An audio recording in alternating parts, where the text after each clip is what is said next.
Welcome बच्चों, मैं Praveen Arora, senior chemistry faculty team CLC. मैं आपके साथ नीट प्रीवियस ईयर क्वेश्चन का हमारा एक जो पूरा प्रोग्राम चल रहा है प्रीवियस ईयर क्वेश्चन सॉल्यूशन का, मैं आपके साथ एक ऑर्गेनिक का एक टॉपिक डिस्कस करूंगा, हाइड्रोकार्बन। 11th का टॉपिक है, आप जानते हैं आगे की ऑर्गेनिक को कनेक्ट करता है। वीडियो को एंड तक देखिएगा। यहाँ पे लास्ट क्वेश्चन के बाद हम इसकी एक समरी भी बनाएंगे कि सब एग्जाम के पॉइंट ऑफ व्यू से कौन सा टॉपिक ज्यादा इंपॉर्टेंट है। हाइड्रोकार्बन में भी इंडिविजुअली किस टॉपिक का वेटेज ज्यादा है। वेटेज बेटा इस बात से बढ़ेगा कि इन 12 साल की ड्यूरेशन में किस टॉपिक के क्वेश्चन ज्यादा बने हैं। तो ये समरी भी मैं आपको लास्ट में बताऊंगा और हर एक क्वेश्चन के चारों ऑप्शन पे अपन काम करेंगे कि सब एक आंसर ही नहीं, बाकी रिमेनिंग ऑप्शन जो है वो गलत क्यों है या उनसे रिलेटेड और क्या बात हो सकती है। टॉपिक को इस तरह से अपन थोड़ा टाइम लेके करेंगे ताकि आपका वो टॉपिक भी कवर होता हो। हाइड्रोकार्बन के रिमेनिंग जो क्वेश्चन यहाँ पे आपको नहीं दिखाई दे रहे वो भी कवरिंग करने की कोशिश अपन करेंगे और ये आपके लिए बेनिफिशियल रहे। आपका जो टॉपिक है वो बहुत अच्छा हो पाए और आपको बेनिफिट रहे। एग्जाम दें तो एग्जाम में आपके ये क्वेश्चन के सॉल्यूशन काम आए। सेम सा क्वेश्चन या उसके जैसा क्वेश्चन आप भी फेस करेंगे अपने एग्जाम में। और एक इन्फॉर्मेशन और दे दो बेटा, जेई मेन का भी प्रीवियस ईयर क्वेश्चन सॉल्यूशन अपना चल रहा है और जेई मेन आप जानते हैं काफी सारे क्वेश्चन का कलेक्शन कुछ पिछले सालों में हो चुका है, कई शिफ्ट में पेपर होने की वजह से, और पेपर मोस्ट ऑफ केस में एनसीईआरटी ओरिएंटेड होते हैं। तो आप ये प्रोग्राम हमारा अच्छा लगे तो वो प्रोग्राम भी आपको देखना चाहिए, उसके भी वीडियो देखने चाहिए, आपको हेल्पफुल रहेंगे, काफी अच्छा मदद करेंगे एग्जाम में प्रिपेयर करने के लिए। और आपको अच्छा लगता है तो आपको ये शेयर भी करना चाहिए, अपने दोस्तों के साथ भी शेयर करना चाहिए, क्योंकि अच्छा है तो औरों को भी बताना चाहिए। खुद भी आप इसका बेनिफिट लें, औरों को भी इसका, जो आपके और जानने वाले हैं, आपके जो दोस्त हैं उनको भी आप बता सकते हो। वैसे फिलहाल ये नीट 25 के लिए अपन इसको बनाया है इसे, लेकिन आगे भी आप इसको कोई देख रहा है, बाद में भी इस वीडियो को देख रहा है तो उसके लिए बेनिफिशियल रहेगा। 12 साल का क्वेश्चन कलेक्शन इसमें अपन कहें तो पूरा रहेगा, विद सॉल्यूशन रहेगा। एक ऑप्शन पे अपन काम करेंगे। तो ठीक है बच्चों, करते हैं शुरू करते हैं अपन। हाइड्रोकार्बन जो अपना टॉपिक था, इस टॉपिक का पहला क्वेश्चन अपने सामने है जो इस ड्यूरेशन 13 to 24 में आया है। देखिए पहले क्वेश्चन में क्या कहना चाह रहा है, what products are formed when the following compound, मतलब बात कर रहा है विस मेटाजाइलिन की, is treated with Br2 in presence of FeBr3। मतलब जाइलिन, मेटाजाइलिन जो गिवन है, इसको आप Br2 FeBr3 से रिएक्ट कराएं तो यहाँ पे आपको बताना है जो कंपाउंड फॉर्म होगा, फॉर्म्ड कंपाउंड की बात करनी है, प्रोडक्ट कौन सा बनेगा। तो देखो सब बात अगर अपन इसकी करें मेटाजाइलिन की, तो ये बेंजीन फैमिली का मॉलिक्यूल है। बेंजीन, फिनॉल, जाइलिन, ये सब जो रिएक्शन शो करते हैं उस रिएक्शन का नेम होता है ESR, इलेक्ट्रोफिलिक सब्स्टिट्यूशन। और इलेक्ट्रोफिलिक सब्स्टिट्यूशन बोले तो क्या, ये जो मॉलिक्यूल अपने पास है, इस मॉलिक्यूल के पास इलेक्ट्रोफाइल इंटरेक्शन करता है और इंटरेक्शन से यहां पे भी एक इलेक्ट्रोफाइल को लूज करके उसकी जगह पे ये एंटर कर जाएगा और एंटर करने के बाद जो प्रोडक्ट फॉर्म होगा वो प्रोडक्ट कुछ इस टाइप का होगा। बोले तो लिविंग ग्रुप Lg या लिविंग ग्रुप जो है वो रिलीज हो जाएगा H+। ऐसा इस मॉलिक्यूल का बिहेव इसलिए होता है क्योंकि ये मॉलिक्यूल जो है एरोमेटिसिटी लॉस नहीं करना चाहता। बात अगर मैं इसकी ईन और आइन से कंपैरिजन की करूं तो ईन और आइन में यही इलेक्ट्रोफाइल एडिशन के मैनर में ऐड होता है, देन उसके बाद न्यूक्लियोफाइल भी ऐड होगा कंप्लीट एडिशन के लिए, पर ऐसा यहां नहीं होता क्योंकि अपना एरोमेटिसिटी लॉस नहीं करना चाहता। ये बेंजीन या जाइलिन जो आपके सामने है सबका नेचर है। अब बात आती है जब बेंजीन पे आप ये रिएक्शन इलेक्ट्रोफाइल की कराते हो, क्लोरीनेशन, नाइट्रेशन, तो वहां पे इलेक्ट्रोफाइल कहीं भी एंटर कर सकता है। रिंग में सभी लोकेशन 6 लोकेशन सेम है। बट अब इसमें दूसरा केस जो जानने वाला वो ये है कि बेंजीन रिंग पे अगर कोई ग्रुप ऐड है, बेंजीन रिंग पे अगर कोई ग्रुप ऐड है तो उस ग्रुप की प्रेजेंस में इनकमिंग जो इलेक्ट्रोफाइल है उसकी डायरेक्शन फिक्स होगी। बोले तो इनकमिंग इलेक्ट्रोफाइल अटैक कहां करेगा उसको अपन डायरेक्टिव इफेक्ट से बताते हैं। तो अगर तो भाई इस ग्रुप का बिहेवियर डोनर हुआ तो डोनर होने का मतलब ये बेंजीन रिंग को ऑर्थो और पैरा पे इलेक्ट्रॉन रिच करेगा, +M से, +H से, +I से, सभी इफेक्ट, सभी ग्रुप ऐसा करते हैं। तो इसका मतलब इनकमिंग जो इलेक्ट्रोफाइल है वो अटैक कहां करेगा, ऑर्थोपैरा पे, क्योंकि इसकी पूरी डेंसिटी ऑर्थोपैरा पे रहेगी तो ऑर्थोपैरा अटैक होना चाहिए। और अगर बात करें अपन इस ग्रुप की विड्रोवर बिहेवियर -M, -H, -I से, तो फिर ये मेटा डायरेक्टिव बन जाएगा, क्योंकि ऑर्थो पैरा को पुअर कर देगा, तो इनकमिंग इलेक्ट्रोफाइल के लिए बेस्ट लोकेशन इंटरेक्शन की जो बचेगी वो कौन सी बचेगी, मेटा। तो इसका मतलब ऐसे केस में ये कैसा डायरेक्टिव हो जाता है, मेटा डायरेक्टिव हो जाता है, मेटा डायरेक्टिव।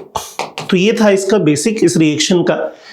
तो बेटा जी यहां मैं कहूं तो अपने को कराने को क्या दिया है, Br2 की रिएक्शन करवानी है, और वो भी प्रेजेंस ली हुई है किसकी, FeBr3 की। तो रिएजेंट केमिस्ट्री वाइज अपन कहें तो रिएजेंट वाइज अपन जानते हैं कि सीधा हेलोजन ले ले तो इलेक्ट्रोफाइल फॉर्मेशन में थोड़ी प्रॉब्लम आएगी। आपने लेविस एसिड लिया हुआ है तो इसका लोन पेयर अगर आप इसको प्रोवाइड करते हैं तो यहाँ हेट्रोकट इजी हो जाएगा, और आफ्टर हेट्रोकट यहाँ अपन कहें तो इलेक्ट्रोफाइल का फॉर्मेशन हो जाएगा Br+। उस Br+ की एंट्री इस रिंग में करानी, तो रिंग में अपन कहाँ कराएं एंट्री, इन प्रोडक्ट में Br एंटर किया हुआ है, डिफर लोकेशन पे कौन से वाला बेस्ट है ये चूज करना है। तो देखो बेटा ये जो ग्रुप है ये +H का एंड +I का, और ये वाला ग्रुप भी अपन जानते हैं +H एंड +I का ही है। तो दोनों +H+I के हैं तो कौन से डायरेक्टिव हुए, ऑर्थो पैरा डायरेक्टिव हुए, क्योंकि ऑर्थो पैरा पे डेंसिटी प्रोवाइड करते हैं।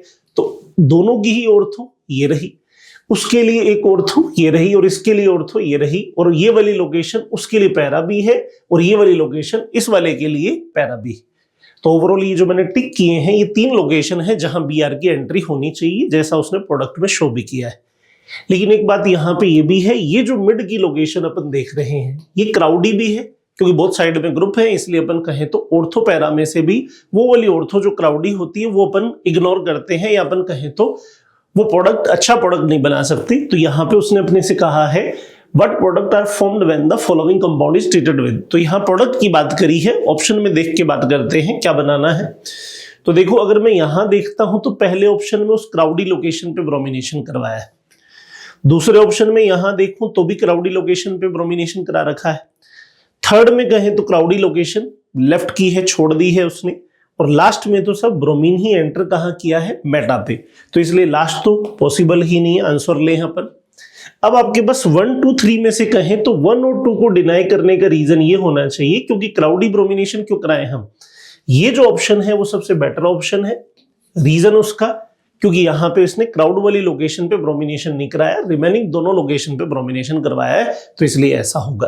तो ये सर का बेंजीन से रिलेटेड क्वेश्चन था, डायरेक्टिव इफेक्ट की बात भी थी, क्राउडिंग फैक्टर की बात भी थी, क्वेश्चन क्लियर हुआ होगा। चलिए नेक्स्ट देखते हैं अपन। हाँ जी, क्वेश्चन नंबर 2 क्या कहता है, Which of the following organic compound has same hybridization as its conventional product CO2। तो बेटा देखें, हाइब्रिडाइजेशन चेक करने के लिए एक फॉर्मूला अप्लाई करते हैं हम। फॉर्मूला में हम काउंट करते हैं स्टेरिक नंबर। स्टेरिक नंबर कहूं तो क्या होता है, number of sigma bond plus number of lone pair. तो भाई आप एक मॉलिक्यूल में जो गिवन मॉलिक्यूल है उसमें सिग्मा बॉन्ड काउंट कर लें, लोन पेयर काउंट कर लें, उनका सम कर लें। सम करने पे अगर वैल्यू 4 आता है तो sp3 हाइब्रिडाइजेशन बता दें, 3 आता है तो sp2 हाइब्रिडाइजेशन बता दें, 2 आता है तो sp हाइब्रिडाइजेशन बता दें। और भी अदर हाइब्रिडाइजेशन हो सकते हैं, पर ऑर्गेनिक मॉलिक्यूल में इन जनरल अपन कहें तो ये 3 ही केस होते हैं, N के लिए अपन कहें। तो देखो सब यहां पे अब अपने को करना क्या, एक तो सिग्मा बॉन्ड आप जानते हैं, अगर कोवेलेंट बॉन्ड सिंगल हो तो वो सिग्मा ही होगा, covalent bond in between 2 atom double हो तो 1 सिग्मा एंड 1 पाई होगा, कोवेलेंट बॉन्डिंग अगर ट्रिपल हो तो 1 सिग्मा, रिमेनिंग 2 दोनों बॉन्ड जो है पाई होंगे। तो सिग्मा कैसे आइडेंटिफाई करेंगे, ये रहेगा। लोन पेयर की बात करूं अगर मैं, boron, carbon, nitrogen, oxygen, fluorine और नियॉन, ये पी ब्लॉक की 6 फैमिलीज हैं। कोवेलेंट बॉन्डिंग मेन कैरेक्टर ही नॉन मेटल्स का है, पी ब्लॉक एलिमेंट्स जो नॉन मेटल है उनका है।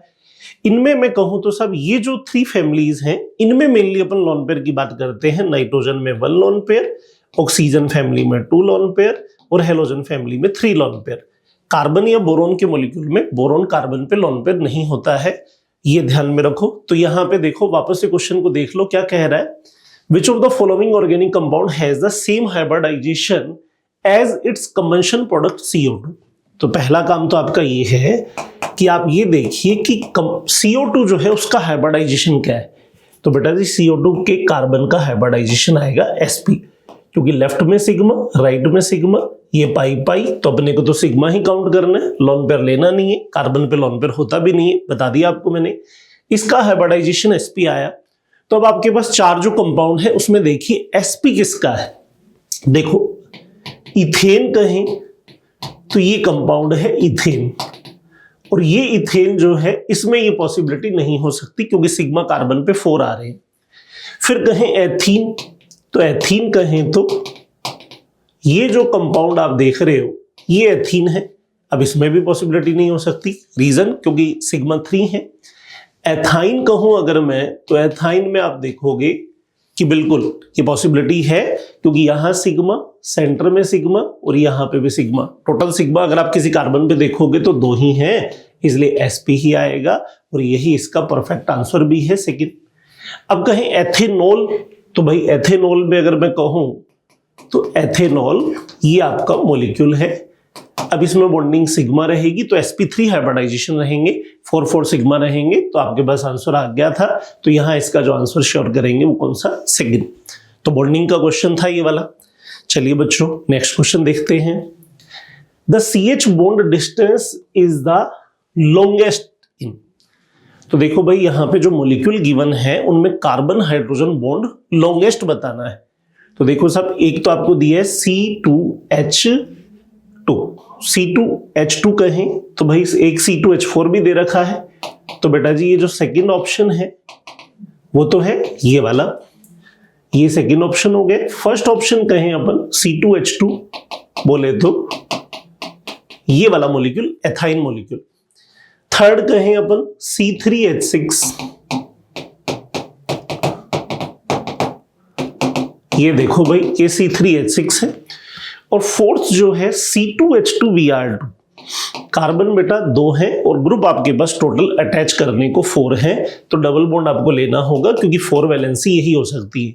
अब उन पे Br की एंट्री अलग अलग टाइप से हो सकती है, 1-1 हो सकती है, 1-2 हो सकती है, सिस हो सकती है, ट्रांस हो सकती है, पर ओवरऑल आप यहां से देख लें कि अब इसमें अपने को बताना है कार्बन हाइड्रोजन बॉन्ड बताना है, बॉन्ड की डिस्टेंस बतानी है और लॉन्गेस्ट बतानी है, सर्वाधिक CH बॉन्ड की लेंथ किसमें। तो देखो सब यहां पे चेंज क्या हो रहा है। सबसे पहली बात, इस मॉलिक्यूल में कार्बन का हाइब्रिडाइजेशन sp है, इस मॉलिक्यूल में कार्बन का हाइब्रिडाइजेशन sp2 है, इस मॉलिक्यूल में कार्बन का हाइब्रिडाइजेशन sp3 है और यहां पे भी sp2 है। तो कंसेप्ट ये कहता है कि हाइब्रिडाइजेशन में s परसेंटेज अगर बढ़ता है, s परसेंटेज s करेक्टर अगर इंक्रीज करोगे तो बॉन्ड की लेंथ जो है वो वहां पे, या बॉन्ड की स्ट्रेंथ की बात करें अपन, बॉन्ड स्ट्रेंथ कहें तो बढ़ती है और उसके साथ अपन कहें तो बॉन्ड की लेंथ जो है वो कम होती है। तो आपको लॉन्गेस्ट बॉन्ड कहा है। अब ऐसा क्यों होता है, अगर आप इसकी बात करें, एस परसेंटेज की बात करें, तो देखो सब क्या है, sp में जो s परसेंटेज है वो कितना है 50%, क्योंकि टोटल परसेंटेज अगर आप 100 कहें तो 2 ऑर्बिटल में डिवाइड करोगे तो 50s आएगा और 50 ही क्या आएगा p। और sp2 में कहें तो ये अप्रोक्स 33% आ जाएगा, sp3 में कहोगे तो s परसेंटेज कितना आएगा 25%, इसमें अपन s परसेंटेज कहें तो कितना आएगा 33%। तो ओवरऑल अपन कहें तो s परसेंटेज मैक्सिमम जो है वो कहाँ है sp में, और s परसेंटेज s आप जानते हो न्यूक्लियस की बिल्कुल पास वाला ऑर्बिटल है, बॉन्ड की स्ट्रेंथ को बढ़ाता है और बॉन्ड स्ट्रेंथ मतलब एटम की क्लोजनेस बढ़ाता है, क्लोजनेस बढ़ाएगा तो बॉन्ड की लेंथ क्या हो जाएगी, कम हो जाएगी। तो sp वाला ये जो CH है उसकी बॉन्ड लेंथ कम होगी, पर आपको सामने वाले ने लॉन्गेस्ट कहा है, इसलिए आप sp और sp2 को अवॉइड करके sp3 दीजिए। तो ये वाला थर्ड आंसर आपको देना चाहिए, CH बॉन्ड की डिस्टेंस जो है, लेंथ जो है सबसे बड़ी इसकी होगी। वैसे डेटा भी याद कर सकते हो लेकिन कंसेप्चुअल याद करो ज्यादा अच्छा है। तो यहां अपन कहें तो C2H6 बोले तो इसका जो आंसर रहेगा वो कौन सा रहेगा, थर्ड आंसर। क्लियर है बच्चों। चलिए, तो ये दोनों क्वेश्चन सेम से नेचर के थे, बॉन्डिंग से रिलेटेड कह सकता हूं, हाइब्रिडाइजेशन से रिलेटेड कह सकता हूं। हाँ जी, नेक्स्ट क्वेश्चन क्या कह रहा है, A single compound of the structure is obtainable from ozonolysis of which of the following cyclic compound। बेटा जी यहां पे आपको 4 वैरायटी के साइक्लिक कंपाउंड दिए हैं, इनके ओजोनोलाइसिस का रिजल्ट ये हो ये आपको बताना है। तो भाई ओजोनोलाइसिस कहूं तो क्या है, ईन और आइन के लिए, बेंजीन के लिए एक बेस्ट ऑक्सीडेशन वे है। और इस ऑक्सीडेशन को कराने की जो ट्रिक होती है वो ट्रिक क्या है, देखिए अगर आपके पास कार्बन कार्बन डबल बॉन्ड के मॉलिक्यूल हो, जैसे ये सब मॉलिक्यूल दे रखे हैं और वहां पे आपको दिया हुआ हो O3 वाटर विद जिंक, ये कॉम्बिनेशन अगर आपको दे रखा है तो इसका मतलब बॉन्ड को कट कर दीजिए और कट करके O ऐड करके दोनों पार्ट जो है वो कार्बोनिल में कन्वर्ट कर दीजिए। कार्बोनिल एल्डिहाइड हो सकता है, कार्बोनिल कीटोन हो सकता है, फाइनल प्रोडक्ट होगा। लेकिन अगर इनमें से कोई एल्डिहाइड है और आपने ये जिंक रिमूव कर दिया, मतलब O3 वाटर ही लिया, तो फिर जो यहाँ पे एल्डिहाइड होगा वो फर्दर ऑक्सीडाइज होकर एसिड में कन्वर्ट हो जाएगा। ये इसकी थीम है। तो बेटा जी अपने को प्रोडक्ट दे रखा है, सबस्ट्रेट ये रहे, कट करके ट्रिक लगानी है किससे ये अपनी रिक्वायरमेंट कंप्लीट होती है। तो देखो बेटा, जैसे मैं पहले ऑप्शन पे बात करूं, मैंने इस बॉन्ड को यहां से कट किया, तो ए को मैं यहां ऐड करूंगा, ए को मैं यहां ऐड करूंगा, ओवरऑल ये रिंग जो है वो ओपन चेन मॉलिक्यूल में कन्वर्ट हो जाएगी, बीच में से ये जो बॉन्ड है ये रिमूव हो जाएगा और फाइनली एक ऐसा प्रोडक्ट बनेगा जिसमें 2 कीटोनिक ग्रुप होंगे। तो देखो मेरे प्रोडक्ट में कीटोनिक ग्रुप 2 हैं क्या, नहीं है, तो इसलिए इस ऑप्शन को तो कट कर दो, ये अपनी रिक्वायरमेंट फुलफिल नहीं कर पा रहा। थर्ड ऑप्शन देखता हूं, यहां से मैंने इसे कट किया, तो बेटा यहां कार्बोनिल बने और यहां कार्बोनिल बने और दोनों कार्बोनिल चैन के बिल्कुल एंड पे आ रहे हैं। यहां देखो चैन के बीच में थे तो कीटोनिक थे और ये चैन के एंड में आ रहे हैं, टर्मिनल ग्रुप है तो एल्डिहाइड है। तो बेटा दोनों एल्डिहाइड भी नहीं है, इसलिए अपने को ये ऑप्शन भी नहीं लेना है। अब बात करूं इसकी, ये लो सब, ये वाला ऑप्शन लिया अगर आपने, तो इसको जब आपने कट किया तो ये भी एल्डिहाइड है और ये वाला भी एल्डिहाइड है। दोनों एल्डिहाइड हैं अगर, तो यहां पे अपन कहें तो 2 एल्डिहाइड यहां पे हो नहीं सकते, तो इसलिए ये भी छोड़ना होगा। तो इसलिए ये तो श्योर है कि आंसर यही रहना है। अब चेक कर लो क्यों रहना है। आपने यहां से इसको कट किया तो कट करने पे ये कन्वर्ट हो गया कीटोनिक ग्रुप में, ये ग्रुप कन्वर्ट हो गया एल्डिहाइडिक ग्रुप में। अब आप उसके बैच करो, देखो सबसे पहले CH3 आता है, तो इस वाले CH3 की बात कर लो। CH3 के बाद CO आता है, तो ये वाला CO जो न्यू फॉर्म हुआ है। CO के बाद CH2 आ रहा है, मतलब इसकी बात कर रहा है। CH2 के बाद फिर CH आ रहा है, इसकी बात कर रहा है, और CH पे एक मेथिल भी है, ये भी ओके हो गया। फिर एक CH2 आ गया, ये लो सब, ये वाला CH2, और एक CHO आ गया। तो इसका मतलब ये आपका सेकेंड आंसर कंफर्म रहा। एक इजी सा ओजोनोलाइसिस के नेक्स्ट क्वेश्चन अपने को और भी मिलने वाले हैं। इजी है, ट्रिक समझ लो, बॉन्ड कट करो, कार्बोनिल बनाओ, लेकिन कार्बोनिल एल्डिहाइड कीटोन फाइनल तब मानो जब कॉम्बिनेशन ये गिवन हो। कॉम्बिनेशन में कहीं पे उसने जिंक रिमूव कर दिया तो आप एल्डिहाइड को कन्वर्ट करेंगे, क्योंकि जिंक किस लिए यूज किया जाता है, रिएक्शन में H2O2 फॉर्म होता है, उस H2O2 को रिमूव करता है जिंक, तो H2O2 को वापस से वाटर में कन्वर्ट करता है। तो इसलिए यहाँ पे इस प्रोडक्ट का एग्जिस्टेंस तब तक है जब तक जिंक की प्रेजेंस है। तो यहाँ पे तो अपने इसको सीधा प्रोडक्ट ही दिया हुआ था, कार्बोनिल दिया हुआ था, एसिड था ही नहीं, तो अपने सीधा रिएजेंट खुद समझ लिया, O3 वाटर जिंक की बात है। चलिए नेक्स्ट देखते हैं अगला question. The reaction of with HBr produce, इस मॉलिक्यूल को अगर आप HBr से रिएक्शन करवाते हैं तो प्रोडक्ट क्या बनेगा।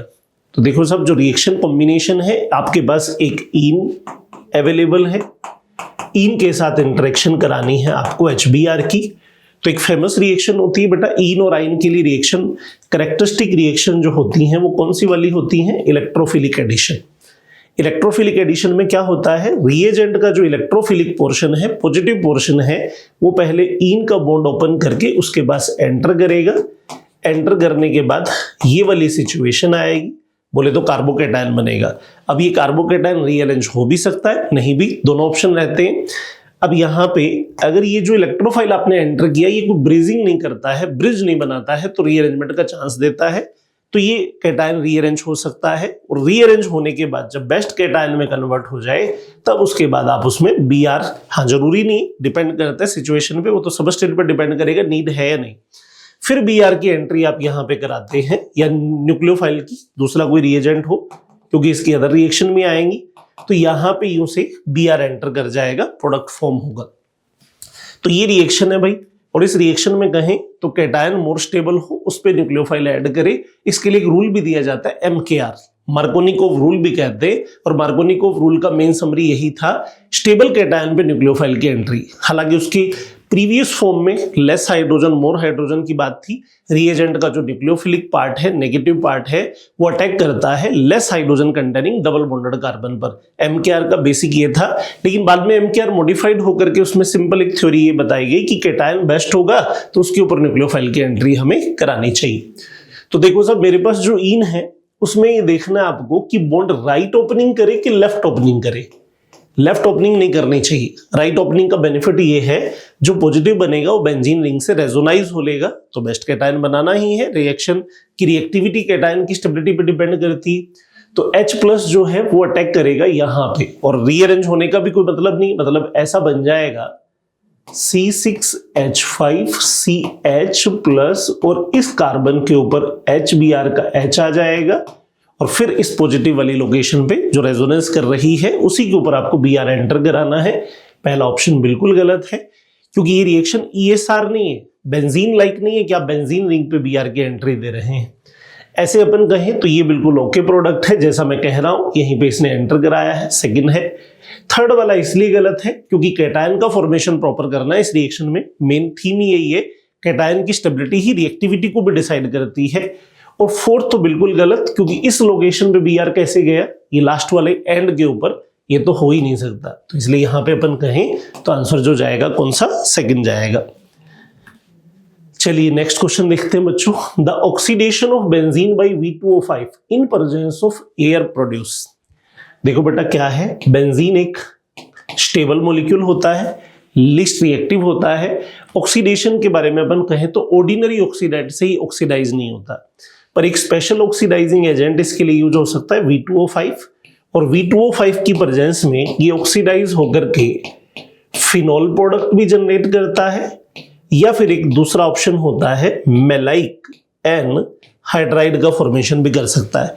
हालांकि रिएक्शन टेम्परेचर बेस्ड होती है, बोले तो अप्रोक्स 300 डिग्री सेंटीग्रेड टेम्परेचर पे फिनॉल और अप्रोक्स 450 डिग्री सेंटीग्रेड टेम्परेचर पे मेलाइक एनहाइड्राइड का फॉर्मेशन इस रिएक्शन में होगा। अब देखो उसने अपने को कहा है ऑक्सीडेशन करना है बेंजीन का, V2O5 से करना है, एयर की प्रेजेंस में करना है, तो क्या बने, मेलाइक एनहाइड्राइड, बेंजोइक एसिड बिल्कुल नहीं, बेंजल्डिहाइड बिल्कुल नहीं, बेंजोइक एनहाइड्राइड, क्योंकि ये मैंने आपको दो ही ऑप्शन दिए। अब सामने वाले ने आपको टेम्परेचर तो नहीं दिया, लेकिन ऑप्शन में बता दिया कि एक ही ऑप्शन दिया हुआ, तो उसी में से चूज करोगे, तो इसलिए आपको यहां पे जिसको टिक करना था वो था फर्स्ट ऑप्शन। ऑक्सीडेशन का ही क्वेश्चन है ये वाला भी। चलिए बच्चों नेक्स्ट देखते हैं। In the reaction with HCl an alkene react in accordance to with the Markovnikov rule to give a product 1-chloro-1-methyl cyclohexane. The possible alkene is, देखो बेटा क्या है, आपके सामने एल्कीन गिवन है। जो एल्कीन गिवन है उस एल्कीन को आप HCl की एंट्री कराइए उसमें, और मार्कोनिकोव रूल को फॉलो करते हुए करवाइए, ये कहना चाह रहा है। और उसमें आपको प्रोडक्ट जो बनाना है वो बनाना है 1-chloro-1-methyl, ये लो सब, साइक्लोहेक्सेन, 1 पे ही क्लोरो हो, 1 पे ही मैथिल हो, साइक्लोहेक्सेन बने। तो ऐसी पॉसिबल एल्कीन चेक करनी अपने को कौन सी है। चलो 1 बाय 1 शुरू करते हैं। पहली एल्कीन मेरे पास है, HCl की एंट्री कराना चाह रहा हूं, तो भाई इलेक्ट्रोफाइल पार्ट जो है रिएक्शन वही अभी अपने थोड़ी देर पहले डिस्कस कर चुके हैं, इलेक्ट्रोफिलिक एडिशन है, इनकी कैरेक्टरिस्टिक रिएक्शन है। तो भाई बॉन्ड को आप ऊपर की साइड ओपन करें, वजह उसकी डायरेक्ट 3 डिग्री कैटायन बन रहा है। अगर आप ऐसा करेंगे तो 1 डिग्री बनेगा, और आपके माइंड में है 1 बना के रीअरेंज कर लेंगे। नहीं बेटा, रीअरेंजमेंट करना भी अपन कहें तो टाइम वेस्टेज ही है, तो 3 डिग्री बन रहा है तो 1 नहीं बनाएंगे। ड्राइविंग फोर्स जो होगा 3 डिग्री ही बनाएगा, तो 3 डिग्री बन रहा है तो यहां पे H जाएगा, और इसके यहां बॉटम पे जो 3 डिग्री कैटायन बन रहा है उसके ऊपर एंट्री किसकी होगी, Cl की। और अगर ऐसा हो गया तो अपनी डिजायर कंप्लीट हो जाएगी, हमें जो कहा गया प्रोडक्ट बन जाएगा। तो पहला ऑप्शन इसको सेटिस्फाई कर रहा है, लेंगे इसको अपन। तो दूसरे वाले में क्या प्रॉब्लम है, देखो भाई जो दूसरा है उस पे भी आप HCl की एंट्री करोगे तो बॉन्ड ओपन करोगे राइट साइड में, रीजन 3 डिग्री कैटायन बनाने के लिए। और यहां पे अगर H चला गया और Cl वहीं 3 डिग्री पे गया तो इसका मतलब यहां भी प्रोडक्ट यही बनेगा, तो इसलिए अपने को तो सेकंड भी लेना होगा, दोनों सही है इसमें।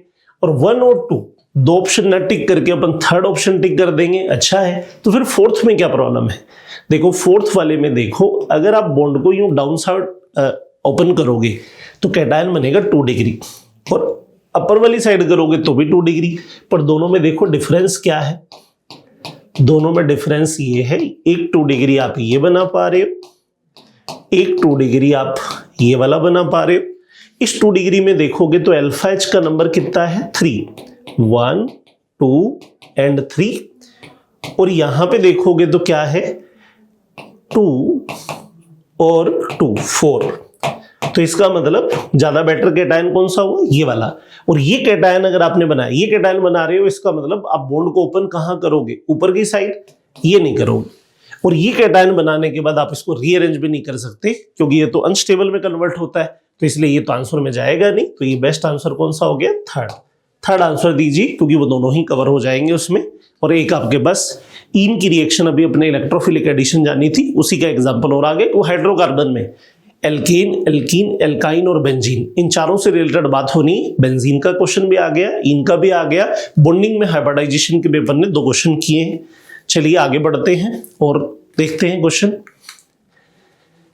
Consider the nitration of benzene using mixed concentrate H2SO4 and HNO3. If a large amount of potassium hydrogen sulfate is added to the mixture, the rate of nitration will be.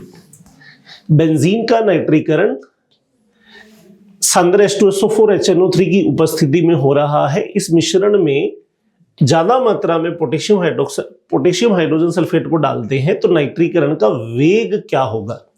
देखो बेटा जी, ये जो क्वेश्चन है वो ESR से related है, वही जो मैंने अभी आपको थोड़ी देर पहले मेटाजाइलिन की रिएक्शन बताई थी, फर्स्ट क्वेश्चन जो अपन ने किया था वही वाला फिर रिपीट हो रहा है। बस यहाँ पे है क्या, ये है एक्चुअल में ये रिएक्शन बेंजीन, और बेंजीन में हमें H+ को रिमूव करके NO2 पॉजिटिव को एंटर कराना हो, नाइट्रोबेंजीन में कन्वर्ट करना हो, ये है नाइट्रेशन रिएक्शन ऑफ बेंजीन। लेकिन ये नाइट्रेशन में जो क्वेश्चन जानना हमसे पूछना चाह रहा है वो क्या है, नाइट्रेशन में ये NO2 पॉजिटिव लेने के लिए हम जिस रिएजेंट का यूज करते हैं वो ये होता है कंसंट्रेट H2SO4 और कंसंट्रेट HNO3, ये प्लस इसके साथ आप लेते हो कंसंट्रेट H2SO4। इसको आप मिक्स एसिड भी कहते हो क्योंकि 2 एसिड मिक्स हुए हैं, या नाइट्राइटिक मिक्सचर भी कहते हैं। लेने का पर्पज क्या होता है, नाइट्रोजन O का जो बॉन्ड है वो डायरेक्ट हेटेरोलाइसिस करे, पॉसिबल तो है फिनोल जैसे मॉलिक्यूल में, लेकिन अगर आप बेंजीन जैसे मॉलिक्यूल की रिएक्शन कराते हो तो यहां पर इलेक्ट्रोफाइल प्रोडक्शन के लिए हम यहाँ पे इसकी हेल्प ले लेते हैं। नाइट्रिक से ज्यादा बेटर एसिड होता है। यहाँ का ये जो प्रोटॉन है इसका लोन पेयर एक्सेप्ट करके इसको यहां से इजीली हेटेरोकट करा देता है, तो उससे होगा क्या, NO2 पॉजिटिव का कंसंट्रेशन लेवल बढ़ेगा। लेकिन ये प्रोटॉन देने के बाद बाकी रिमेनिंग स्पीसीज जो बचेगी वो क्या बचेगी, HSO4 नेगेटिव। तो यूं से ये रिएक्शन फॉरवर्ड जाएगी और इसमें NO2 का प्रोडक्शन होगा और वो NO2 जाके बेंजीन नाइट्रेशन करेगा। पर ये कहना चाह रहा है जब आपने रिएजेंट लिया उसमें आपने पोटेशियम हाइड्रोजन सल्फेट का लार्ज अमाउंट ऐड कर दिया, मतलब पोटेशियम हाइड्रोजन सल्फेट में हाइड्रोजन सल्फेट आयन पाया जा रहा है, वो अगर आप ऐड करोगे तो ये जो प्रोसेस चल रहा है बोले तो रिएजेंट में इलेक्ट्रोफाइल प्रोडक्शन का वो थोड़ा स्लो होगा। क्यों स्लो होगा, कॉमन आयन इफेक्ट लगेगा, इक्विलिब्रियम बैकवर्ड चलेगा क्योंकि आपने ये दोनों आयन सेम कर दिए, तो कॉमन आयन होने की वजह से बैकवर्ड चलेगा। NO2 का प्रोडक्शन ही अगर कम होगा तो रिएक्टिविटी कैसे होगी, डिक्रीज होगी।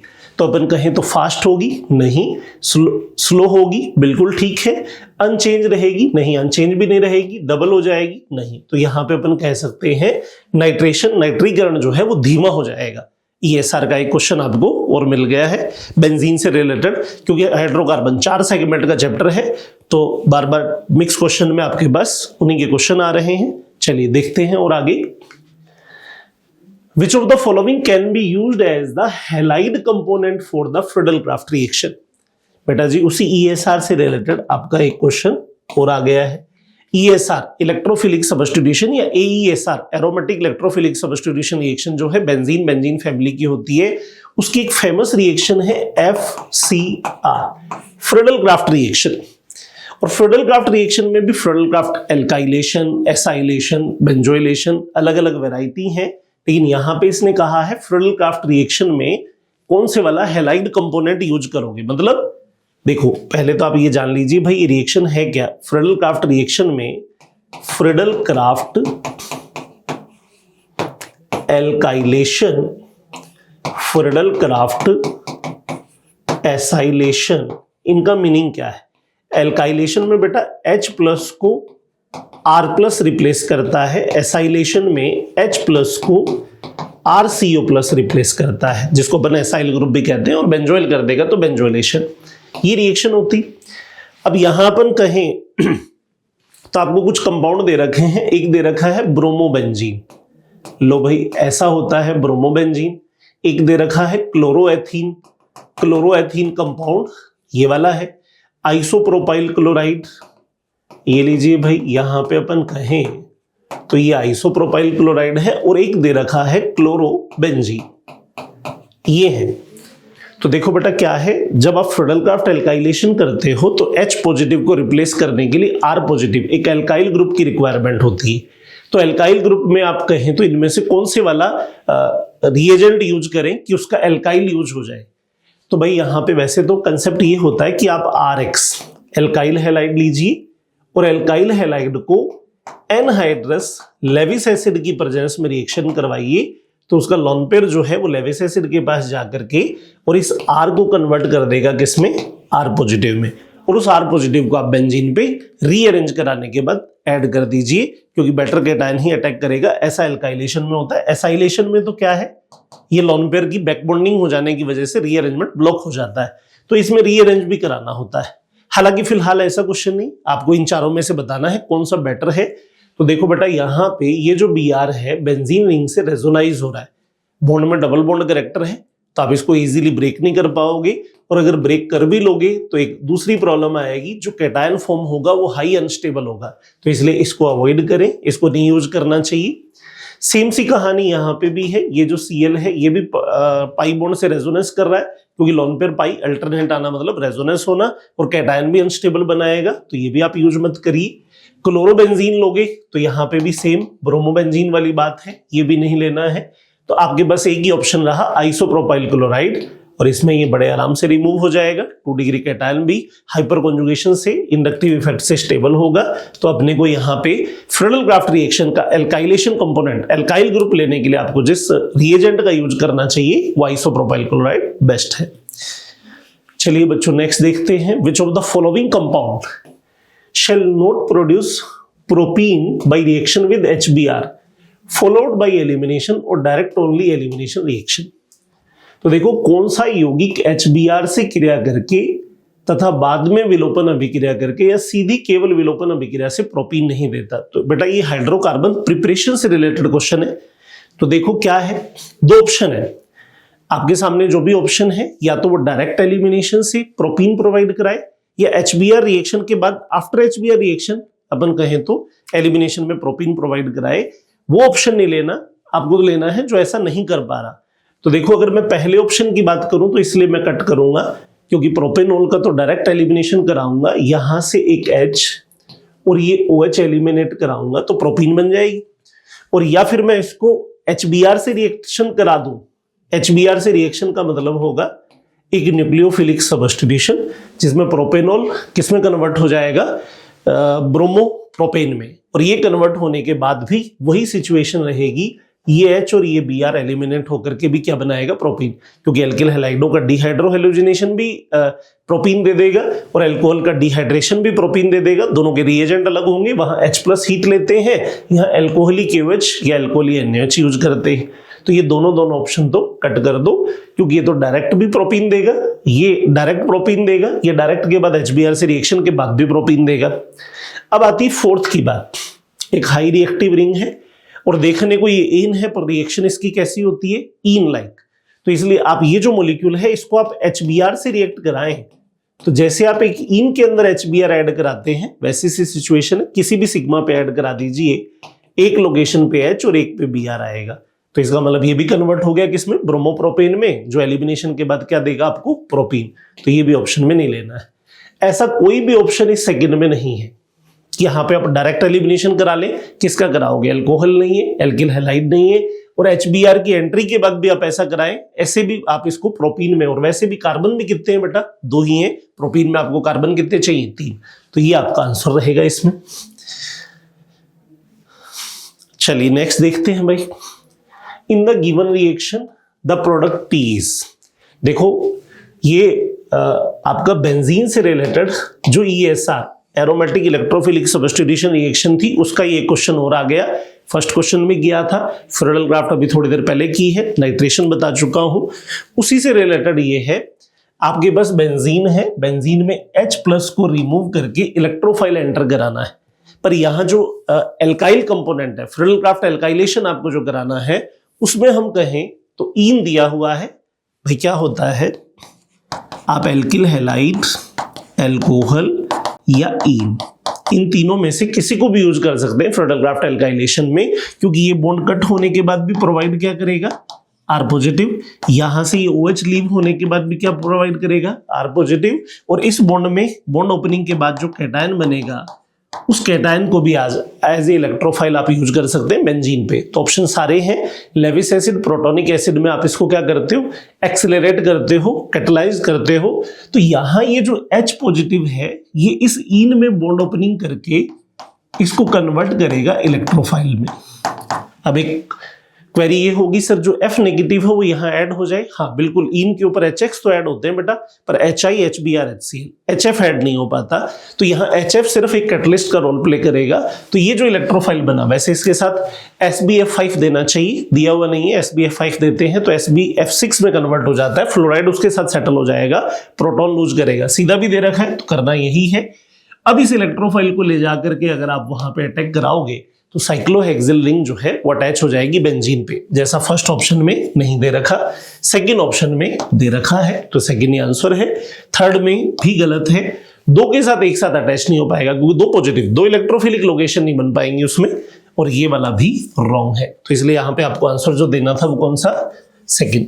तो ये आपके पास ESR के अब तक मतलब इन 11 क्वेश्चन की जर्नी में बेंजीन से रिलेटेड, हाइड्रोकार्बन का एक पोर्शन है बेंजीन, उससे रिलेटेड अपन कहें तो अप्रोक्स 4 क्वेश्चन कर लिए, एक ऑक्सीडेशन का भी B2O5 का भी बता दिया। चलिए नेक्स्ट देखें। इसके बाद predict the correct intermediate and product in the following reaction. बेटा जी आइन से रिलेटेड आ गए, क्योंकि हाइड्रोकार्बन कहें तो ईन, आइन, बेंजीन ये सब आएंगे, एन भी आएगा। तो आइन का क्वेश्चन है। आइन में अपन कहें तो ये जो रिएजेंट है ये है वाटर ऐड का रिएजेंट। वाटर ऐड कराने के लिए ईन में भी वाटर और सल्फ्यूरिक एसिड यूज करते हैं। सीधा क्या होता है, किसी ईन या आइन के ऊपर डायरेक्ट वाटर ऐड कराने जाओ आप तो प्रॉब्लम उसमें ये होती है, वाटर में इलेक्ट्रोफाइल अवेलेबल कराना मुश्किल होता है। वाटर एक न्यूक्लियोफाइल है और उसका डिसोसिएशन इजी नहीं होता, तो आप कैटलिस्ट यूज करते हो तो सल्फ्यूरिक एसिड इसलिए। लेकिन वो स्पेशली केस आइन का हो तो आइन का जो पाई इलेक्ट्रॉन क्लाउड है वो काफी स्टेबल होता है, उसको ब्रेक करने के लिए एक और रिएजेंट यूज किया जाता है, बोले तो उसको क्या कहते हैं, मरकरी। तो यहाँ पे इस रिएक्शन का नेम भी होता है कुचरॉव रिएक्शन। हालांकि वाटर ऐड आपको नॉर्मली करना है, बाकी नॉलेज की बातें हैं। तो वाटर ऐड करोगे तो बेटा जी यहाँ पे ये जो आपके पास आइन है इसमें सबसे पहले H प्लस की एंट्री कराओगे, बॉन्ड ओपन करिए राइट साइड, 2 डिग्री कैटायन बनाइए, 1 डिग्री मत बनाइए। और ऐसा अगर करेंगे तो यहां पे अपन कहें तो CH3, C double bond CH, H यहां आ जाएगा और वाटर का दूसरा पोर्शन OH जो है वो यहां ऐड करें। तो ये स्पीसी बनेगी इंटरमीडिएट, फाइनल प्रोडक्ट में बाद में जाएगा। तो देखो ये इंटरमीडिएट सही बनाया हुआ है, ये रॉन्ग है, ये वाला ओके है, ये रॉन्ग है। तो इन 2 ऑप्शन में काम करना है। अब देखो जो प्रोडक्ट बना है वो टॉक्टोमेइज्म की एक फॉर्म बनी है इनोल, और इनोल एक अनस्टेबल फॉर्म होती है, तो उसको कन्वर्ट होना है किसमें, कीटो में। तो ये लो बेटा जी, ये बॉन्ड ओपन करिए, H को यहां ले जाइए, और ऐसा करने का मतलब सेंटर कार्बन पे आ जाएगा कार्बोनिल और ये हो जाएगा CH3।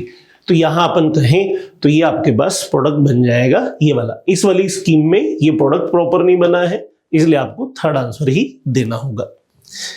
चलिए बच्चों और देखते हैं।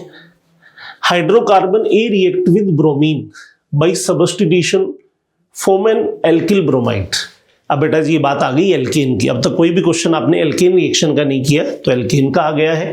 तो देखो कहना क्या चाहता है, कोई हाइड्रोकार्बन है, हाइड्रोकार्बन जिसको वो ए से रिप्रेजेंट कर रहा है, और उसकी रिएक्शन से अपन समझ पा रहे हैं hydrocarbon A react with bromine by substitution form alkyl bromide.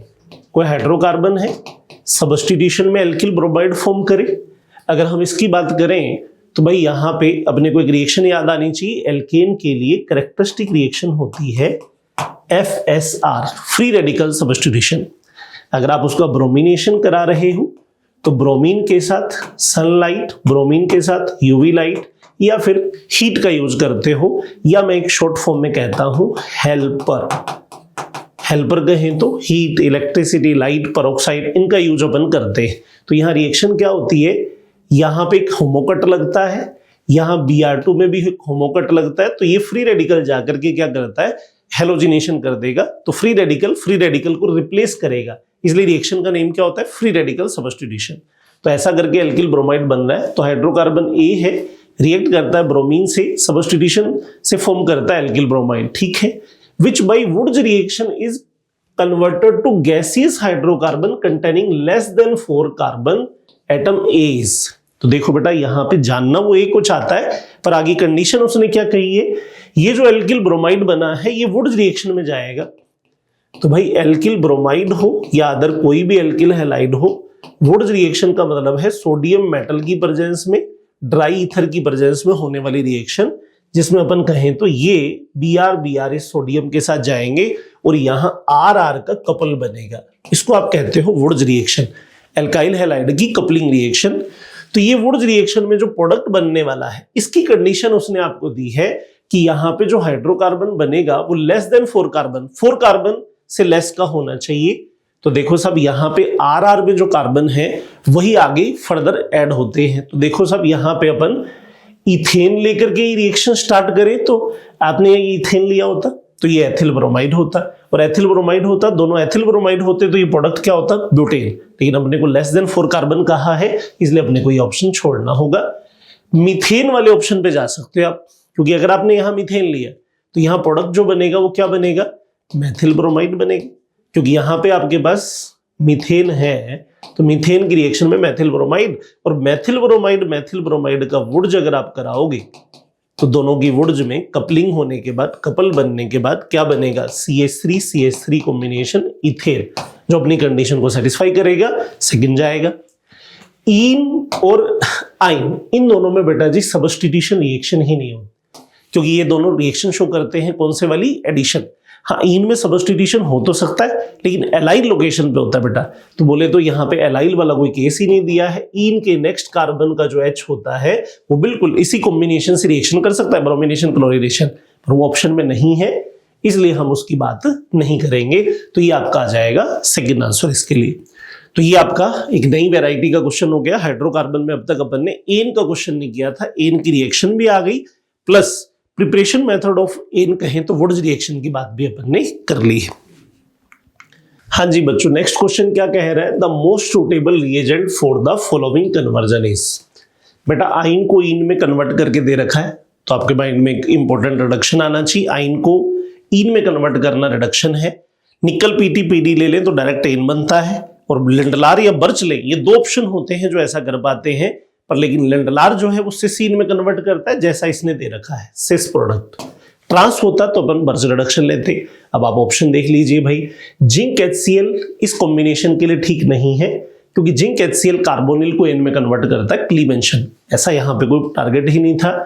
ये वाला रिएजेंट इसलिए नहीं लोगे क्योंकि ये तो कुचरोव रिएक्शन है। अभी मैंने आइन के ऊपर वाटर ऐड करके बताया था, HgSO4 लिया था, तो ये भी यहाँ पे आइन पे अपने को कोई वाटर ऐड नहीं कराना था। ये थे दो रियल कॉम्पिटेटिव ऑप्शन। बोले तो ये वाला जो कॉम्बिनेशन है, यहाँ पे आप लिथियम सोडियम पोटेशियम मेटल ले सकते हो। सोडियम इसने दिए, इसको बर्च कहते हैं, पर इसको हम छोड़ेंगे इसलिए क्योंकि ये प्रोडक्ट ट्रांस नहीं दिया हुआ। ट्रांस देता तो बिल्कुल यही वाला टिक होता। और ये जो आपको दिया हुआ है जहां पे क्विनोलिन तो क्या करता है, पॉइजन का काम, पैलेडियम की सरफेस जो है उसको डिस्ट्रॉय करता है, पर एड सिन एड ही होता है, तो इसलिए यहां पे से सीन बनेगी इसमें। तो यहां पे अपन कहें तो फोर्थ आंसर देना है। चलिए, alkene A on reaction with O3 zinc water combination से समझ गए होंगे। आपको ओजोनोलाइसिस दे रहा है, जिसकी बात अपन पहले भी कर चुके हैं। Give propanone and ethanol in equimolar ratio. तो भाई ओजोनोलाइसिस के प्रोडक्ट दे दिए उसने, और फिर आगे क्या कहता है, addition of HCl to alkene A. देखो साहब, किसी ईन के ओजोनोलाइसिस के प्रोडक्ट दिए हुए हैं, उससे आपको ईन पे जाना है पहले, फिर उसके बाद फर्दर एक नेक्स्ट रिएक्शन दी है उस पे जाना है। चलो देखते हैं क्या किया है। यहां पे उसने आपको दिया है ओजोनोलाइसिस प्रोडक्ट प्रोपेनोन। देखो प्रोपेनोन अगर मैं ड्रॉ करूं, ये लीजिए 3 कार्बन कंटेनिंग प्रोपेनोन, ऐसा ही होगा। दूसरा कहें एथेनल, 2 कार्बन कंटेनिंग एथेनल, ऐसा होगा। तो भाई क्या होता है, जब आप ओजोनोलाइसिस के प्रोडक्ट बनाते हो तो ट्रिक ये होती है, बॉन्ड को तोड़ दो, ऑक्सीजन जोड़ दो और प्रोडक्ट बना लो कार्बोनिल। और उसमें से भी अपन कहें जिंक अगर अवेलेबल है तो फाइनल प्रोडक्ट है, जिंक नहीं है तो अपन एल्डिहाइड को एसिड में कन्वर्ट करेंगे। अब अपोजिट ट्रिक यूज कर लो, O को वापस रिमूव कर दो और बॉन्ड को वापस से अटैच कर दो। तो यहां मैंने यहां मॉलिक्यूल ऐसे ही ड्रॉ किए हैं, O रिमूव करके अगर मैं इसको फिर से अटैच करता हूं तो मेरे पास वो वाला सबस्ट्रेट आ जाएगा A, जिसने इस प्रोडक्ट को फॉर्म किया। कट करके देख लो, दोनों प्रोडक्ट बन रहे हैं। ऐसे आपको प्रोडक्ट सबस्ट्रेट A पे आना है, तो सबस्ट्रेट A पे मैं आपको ले आया। अब यहां क्या कह रहा है, addition of HCl to alkene है, मतलब अच्छी क्वेश्चन है, ऑक्सीडेशन देके अब उसके एडिशन पे लेके आ रहा है, इलेक्ट्रोफिलिक एडिशन पे। तो बेटा जी आप इसके ऊपर HCl ऐड कर सकते हैं। आपने इसके क्वेश्चन पहले भी बना लिए हैं, वही HCl ऐड है, 2 क्वेश्चन पहले भी बना चुके हो आप। तो आपको मालूम है इस बॉन्ड की लेफ्ट ओपनिंग ठीक नहीं है, राइट ओपनिंग सही है। 3 डिग्री कैटायन बनेगा और 3 डिग्री कैटायन मतलब ये H तो यहां जाएगा और कैटायन 3 डिग्री जो बेस्ट है उस पर Cl जाएगा, जैसा आप इस फर्स्ट ऑप्शन में देख पा रहे हो। इस फर्स्ट ऑप्शन में देख लो, यही स्कीम है। ये तो 2 डिग्री पे Cl गलत ऑप्शन है, ये Cl 1 डिग्री पे, ये भी रॉन्ग है, यहां Cl भी रॉन्ग लोकेशन पे है। तो आपको जो आंसर देना था वो कौन सा, फर्स्ट देना था। क्वेश्चन भी काफी अच्छा है, 2 चीजें एक साथ कवर कर दी, इन का ऑक्सीडेशन भी दे दिया और ऑक्सीडेशन के साथ ही उसमें इलेक्ट्रोफिलिक एडिशन की बात भी कर ली। चलिए, an alkene on ozonolysis give methanol as one of the product. Ozonolysis भी अच्छी फेमस रिएक्शन है, बार बार आ रही है ओजोनोलाइसिस, आप तीसरी बार देख रहे हो। तो भाई ओजोनोलाइसिस में आपको इन मॉलिक्यूल का ओजोनोलाइसिस करना है और उसमें as a product, as a one product, बाकी जो बने वो ठीक है, साथ में एक प्रोडक्ट मेथेनॉल चाहिए। इन ऑन ओजोनोलाइसिस की methanol as one of the product, भाई जो भी प्रोडक्ट बने उसके साथ मेथेनॉल बने, ये वाला प्रोडक्ट। तो आप ट्रिक जानते हैं, बहुत ईजी है। आपने इस मॉलिक्यूल को यहां से कट किया बेटा, तो ये वाला पोर्शन ही तो मेथेनॉल बन जाएगा। लो सब ऑप्शन आपको फर्स्ट में मिल गया, दूसरा प्रोडक्ट भी बनेगा बट एक मेथेनॉल बनेगा। यहां पे आप इसको यहां से कट करते हैं तो मेथेनॉल कहां से बनेगा, गलत, ये नहीं लेना है। इसको यहां से कट करोगे दोनों पोर्शन, वो भी एल्डिहाइड बनेगा, ये भी एल्डिहाइड बनेगा, बट मेथेनॉल कहीं नहीं बनेगा। इस वाले में आप यहां से कट करोगे तो ये रिंग ओपन होकर 2 एल्डिहाइड ग्रुप दे देगी, पर मेथेनॉल फॉर्म नहीं होगा। तो इसलिए यहां पे फर्स्ट ऑप्शन आना है। फेमस रिएक्शन भी है, काफी क्वेश्चन भी आते हैं, इजी है। चलिए next, which of the following alkane can not be made in good yield by Wurtz reaction. देखो बेटा, वुड्स की बात अभी थोड़ी देर पहले अपन ने की है, एक बार और करते हैं। वुड्स रिएक्शन में अपन कहें तो ड्राई ईथर की प्रेजेंस में होने वाली एल्काइल हैलाइड की रिएक्शन है, जिसमें अपन कहें तो प्रोसेस ये होता है, आर कपलिंग रिएक्शन होती है और ये जो Na है ये Na X के साथ रिमूव हो जाते हैं, ये प्रोडक्ट बनता है। लेकिन इस रिएक्शन की एक बात ये है कि अगर आप यहां पे प्रोडक्ट का यील्ड अच्छा चाहते हैं, बेस्ट यील्ड चाहते हैं, तो उसके लिए जरूरी है कि दोनों जो मॉलिक्यूल यूज होते हैं या रिएक्शन में जो भी आप सबस्ट्रेट यूज करते हो एल्किल हैलाइड, वो 1 वैरायटी का होना चाहिए, मोर देन 1 वैरायटी का नहीं। क्यों? क्योंकि अगर हमने कॉम्बिनेशन ऐसे वाला चूज कर लिया तो फिर आप ये समझिए भाई यहां पे क्या होगा, इनके कट होने के बाद जो इंटरमीडिएट स्पीसी बनेगी वो ये वाली बनेगी और उनके कंबाइन होने के 3 ऑप्शन होंगे। क्या? आर से भी कपल बनाएगा, आर डैश से भी कपल बनाएगा और आर डैश से भी। इन दोनों को कहते हैं सेल्फ प्रोडक्ट, इसको कहते हैं मतलब क्रॉस प्रोडक्ट। तो भाई इस वे से आप रिएक्शन तो करा सकते हो बट बेटर यील्ड नहीं आती क्योंकि मिक्सचर बन जाता है। तो इसने अपने को कंडीशन लगा दी, which of the following alkane can not be made good yield by Wurtz reaction. Good yield के साथ नहीं बनेगा, तो इसका मतलब आइडेंटिफिकेशन क्या हुआ, जो प्रोडक्ट आप बनाओगे उस प्रोडक्ट में एक सिमेट्री होगी। आप उसके 2 पोर्शन करोगे क्योंकि 2 पोर्शन अटैच होके बना है तो 2 सेम पोर्शन होने चाहिए। और दूसरा, इवन कार्बन भी देख सकते हो क्योंकि आप यहां पे इवन या ओड कार्बन का मॉलिक्यूल ले लो, प्रोडक्ट तो इवन वाला ही बनने वाला है। तो देखो जैसे नॉर्मल हेप्टेन का पहला प्रोडक्ट जो इसने अपने को दिया, नॉर्मल हेप्टेन, तो ये अपना आंसर है, ये अच्छी यील्ड से नहीं बन सकता। आप बताओ हेप्टेन में कार्बन है 7 के 2 पार्ट कैसे करूं? क्योंकि वुड्स में तो 2 R पोर्शन अटैच हुए हैं, 2 R अटैच हुए हैं, तो 3.5 कार्बन थोड़ी 3.5 का अटैचमेंट थोड़ी हुआ है। तो इसका मतलब यही आपका आंसर होगा। अब मैं एन ब्यूटेन की बात करूं तो वो बेस्ट यील्ड क्यों है? क्योंकि वो प्रोडक्ट है एथिल हैलाइड का। एथिल हैलाइड 2 ले लो, 2 और 2 4 हुए हैं। एन हेक्सेन की बात करूं तो बिल्कुल एन हेक्सेन भी फॉर्म हो सकता है, क्योंकि अपन नॉर्मल प्रोपिल हैलाइड ले लेंगे। 2,3 डाइमेथिल ब्यूटेन की बात करूं, ये लो बेटा 2,3 डाइमेथिल ब्यूटेन, तो इसका मतलब यहां से कट करके देखो आप इसको, यहां से इसको कट करोगे तो आपके पास 2 मॉलिक्यूल क्लियर समझ में आ रहे हैं, आइसोप्रोपिल हैलाइड लेकर के आपने ये कराया होगा। तो इसलिए आंसर जो जाएगा कौन सा? फर्स्ट। अच्छा क्वेश्चन है वुड्स का ही। हाँ जी बच्चों, क्वेश्चन देखिए क्या कह रहा है। The major product formed in dehydrohalogenation reaction of 2 bromopentane is pentene. This product formation is based on. देखो बेटा यहाँ पे एक्चुअल में जो रिएक्शन है वो एलिमिनेशन रिएक्शन है, मॉलिक्यूल प्रोडक्ट सब गिवन है, सिर्फ जानना चाहता है प्रोडक्ट फॉर्मेशन में जो थ्योरी जो कंसेप्ट अप्लाई हुआ है वो कौन सा हुआ है। तो देखो एक तो है मॉलिक्यूल जो दे रखा है वो है 2 ब्रोमोपेंटेन, और उससे प्रोडक्ट जो फॉर्म कर रहा है वो कर रहा है पेंटोइन। ये है बेटा, मतलब यहां पे इस Br के पास ये अगर अल्फा लोकेशन है तो बीटा H ये भी अवेलेबल था, जिसके एलिमिनेशन से पेंटोइन बन सकती है। पर एक ऑप्शन ये भी था कि H यहां पे भी अवेलेबल है, और इस यहां से इस वाले बीटा H को लेते तो पेंटवनीन भी बनती, पर अपने पेंटवनीन न बना के मेजर प्रोडक्ट में, क्योंकि माइनर में पेंटवनीन भी बन सकती है, तो बनाया। तो ये किसका रीजन है? हुंड रूल? नहीं सब, हुंड रूल नहीं है। हुंड रूल अपन कहें तो ये तो इलेक्ट्रॉनिक कॉन्फ़िगरेशन का रूल हो जाएगा। इलेक्ट्रॉनिक कॉन्फ़िगरेशन में अगर अपन कहें तो सेम एनर्जी के ऑर्बिटल हैं तो वहां पे इलेक्ट्रॉन 1-1-1 जाएगा, फिर पेयरिंग होगी। जैसे P4 पे पेयरिंग शुरू होती है, P2 अगर P है और P के 3 ऑर्बिटल हैं, आपके पास P2 कॉन्फ़िगरेशन है तो 1-1 इलेक्ट्रॉन सेट करना हुंड का रूल है, झुंड नहीं बनाना। तो बोले तो यहाँ पे हुंड रूल यहाँ नहीं लगा, एलिमिनेशन का केस है। हक्कल रूल, अपन यहाँ कोई एरोमेटिसिटी की बात थोड़ी कर रहे हैं, हक्कल की बात करें। हाफमान और सेजेफ, ये 2 रूल होते हैं एलिमिनेशन पे। तो यहां अपन कहें तो जो रूल अप्लाई हुआ है स्टेबल एल्कीन मोर सब्स्टिट्यूटेड एल्कीन का जो फेवर करता है एलिमिनेशन रिएक्शन में वो होता है सेजेफ, और लेस सब्स्टिट्यूटेड बनता तो हम कहते हैं हाफमान। तो ये यहाँ पे हाफमान प्रोडक्ट नहीं बना है, कौन सा बना है? सेजेफ। चलिए बेटा नेक्स्ट देखते हैं। The major product of the following chemical reaction is. देखो बेटा क्या है, ईन और HBr की रिएक्शन, HCl की रिएक्शन पहले भी आ गई। रिएक्शन का नेम मैंने आपको बता रखा है, इलेक्ट्रोफिलिक एडिशन है। ईन का बॉन्ड ओपन करना, बॉन्ड ओपन करके उसके अंदर हम कहें तो एक बेटर कैटायन बना के रीअरेंज करके उसमें न्यूक्लियोफाइल की एंट्री कर देना। लेकिन यहाँ पे एक स्पेशल बात है, साथ में पेरोक्साइड दे रखा है।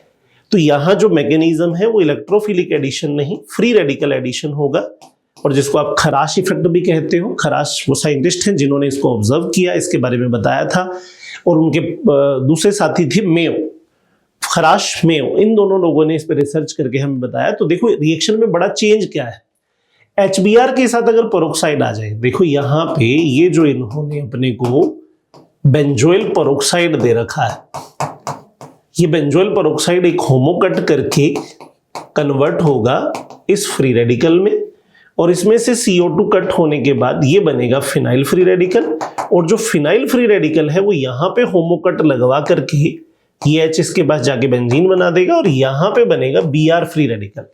मतलब इसकी शॉर्ट समरी ये है कि जब कभी ये कॉम्बिनेशन दिया हो ना, तो इसका मतलब उसकी अटैकिंग स्पीसी Br फ्री रेडिकल होती है, न कि H+। दोनों में बड़ा डिफरेंस। अगर ये HBr इन पे ऐड होता तो H+ जाता, एक बेस्ट कैटायन बनाता, पर अब इस बार ये रेस्पॉन्सिबिलिटी Br फ्री रेडिकल के पास है, वो जाएगा सामने होमो कट करेगा, एक ऐसी लोकेशन पे सेट होगा जिससे फ्री रेडिकल स्टेबल बने, इंटरमीडिएट स्टेबल बने, जो टारगेट H+ का भी होता है। तो यहां अपन कहें तो यहां पे गया, यहां नहीं गया, क्योंकि अगर ये यहां चला जाए तो फिर तो फ्री रेडिकल 1 डिग्री बने। क्यों बनाए हम? फ्री रेडिकल कौन सा बनाना है? 2 डिग्री। तो इसीलिए अपन कहें तो इसको हम ये भी कहते हैं प्रोडक्ट MKR नहीं AMKR बनता है, उल्टा बनता है, जैसा हम सोच रहे थे उसके अपोजिट बनता है। तो यहां पे Br की एंट्री टर्मिनल कार्बन पे होगी। देखो पहला ऑप्शन बिल्कुल गलत, दूसरा ऑप्शन भी गलत, थर्ड ऑप्शन भी रॉन्ग है, लास्ट में देखो Br की एंट्री प्रॉपर करवाई है मैकेनिज्म के अकॉर्डिंग। तो यहां पे ये जाएगा, इसको आप AMKR प्रोडक्ट बनना भी कहते हो, खराश इफेक्ट भी कहते हो, फेमस है रिएक्शन। चलिए, और नई बात भी होगी क्योंकि इलेक्ट्रोफिलिक एडिशन के कई क्वेश्चन हमने बस पहले आ लिए। हाँ जी, यहां देखिए आपके पास कार्बोक्सिलिक एसिड का सोडियम सोल्ट गिवन है, NaOH के साथ कोई रिएजेंट मिसिंग है, इथेन बना रखा है, Na2CO3 बना रखा है। एक फेमस रिएक्शन है बेटा decarboxylation of carboxylic acid, hydrocarbon formation के लिए काम आती है। कार्बोक्सिलिक एसिड ग्रुप है, इसे रिमूव करना है, इसके लिए सोडा लाइम चाहिए होता है। NaOH के साथ कहें तो CaO, ये कॉम्बिनेशन होता है NaOH CaO, ये दोनों मिलकर के अपन कहें तो रिमूव करेंगे और एथेन का फॉर्मेशन करेंगे। ये नहीं होंगे डाइबाल, ये तो रेड्यूसिंग एजेंट है, साइनाइड के लिए, एस्टर के लिए। B2S6 हाइड्रोबोरेशन में काम आता है इनमें। रेड फॉस्फोरस डायरेक्ट वैसे भी यूज नहीं करेंगे, रेड फॉस्फोरस HI कॉम्बिनेशन या रेड फॉस्फोरस हैलोजन के कुछ कॉम्बिनेशन काम आते हैं। ये होगा यहाँ पे इसका डीकार्बोक्सिलेशन का रिएजेंट याद करना था आपको क्या है।